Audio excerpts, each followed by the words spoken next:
sia keur cicing di imah encan boga pilihan naon hajut tak aya keretak ge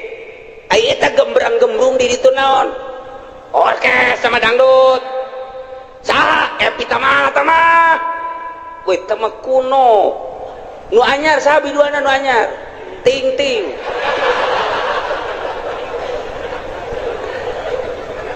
sia eta harita tergerak hate sia tah eta teh hayang nonton eta teh kahayang saha kahayang abdi tapi penting Gusti kan terus cak deui tukang John terus John ulah datang ke eleksi ya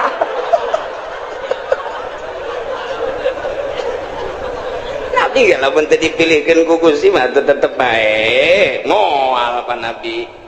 buktina babaturan abdi nuku abdi diajak yuk urang nonton dangdut panjana mah embung malemna nih cek nya teh malam Senin embung malam Minggu embung aing ngaji bae boga pengajian di ditu eta panang Gusti kan pilihan gitu teh bener cek Gusti tuh maka ulah di neraka hakeun cek nang Gusti kabeh si kana neraka ai si hitungna kan tiis di neraka kuring panas gas ta aing teh nenden bisa memeh ikhtiar ngaranna dain teh pengajak penggerak anu ngagerakeun ikhtiar anjeun anu mimiti memeh ikhtiar teh tah kereteg dain ngaranna eta teh ku aing dijieun sanggeusna dijieun dipasrahkeun ka sia ikhtiar engke ngabentukna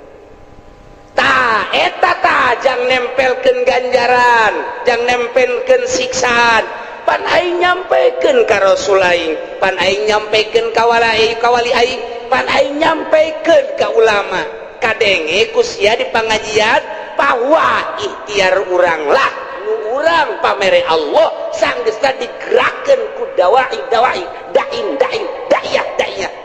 pengajak penggerak di jero hati anu maneh kemudian milih karena pilihan eta pan aing nempelkeun ganjaran teh di dinya saha nu pilihanana ibadah sorga pan cak aing saha nu pilihanana maksiat pan neraka cak aing pan aing teh geus nyen syariat bener nu ngalaksanakeunna nama aing cuman nu ngaikhtiaran dai sia